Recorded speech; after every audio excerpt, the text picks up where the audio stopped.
in The Wire, and you talked about two myths, and one of the myths that came in, two myths that came to the foreground because of the Supreme Court verdict, and one being that Article 370 came in the way of national integrity and the unity of India, and always allowed Jammu and Kashmir and Kashmiris to see themselves as always having an option of not being a part of India. But you have argued actually that 370 actually allows for Kashmir to be very much a part of India, right? And you want to just explain that to people, because when I read what you've written, I just thought it would be interesting for people to hear that argument that 370 is not against it actually engendered the unity of India and Jammu and Kashmir as an integral part of it. A little bit of when a you think history of lesson here. when you think India itself is a very diverse and a very difficult and complex country, and when you I think when the framers were framing the constitution, they consciously chose India, that is a state, union of states, because they were aware of the diversities and particularities of different regions.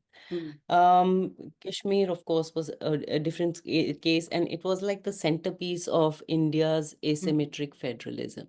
So India is a federal democracy, and Jammu and Kashmir was, one of the centerpieces of the asymmetric federalism. Now you can go on arguing why should there be asymmetric federalism.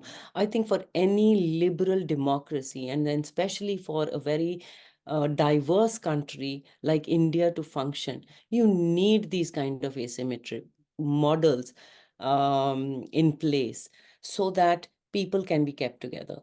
And you see world over, wherever there have been, certain different kinds of autonomies given to certain regions that was where people saw themselves as ethno-linguistically different. You have Tyrol, Northern Tyrol, or you have Northern Ireland as well, which had a bloody past, but it's only because of the arrangements that the UK and Ireland have today that Ireland continues to, in some way, integrate into the United Kingdom.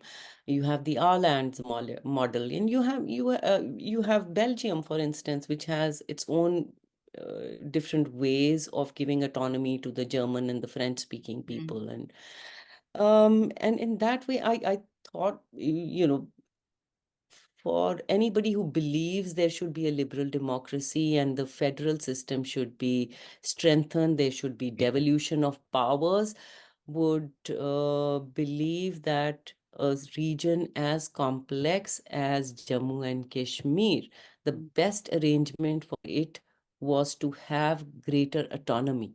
So the autonomy that was granted to Jammu and Kashmir under Article 370, of course, it had been whittled away years before it was finally brought down, but it integrated, the more the autonomy was, it integrated the people. It gave people a sense of belonging.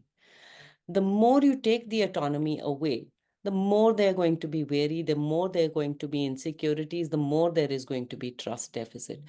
Trust deficit in Kashmir started increasing over a period of time because the autonomies that were given to them or promised to them or whatever was promised to them was being gradually taken away, chipped away.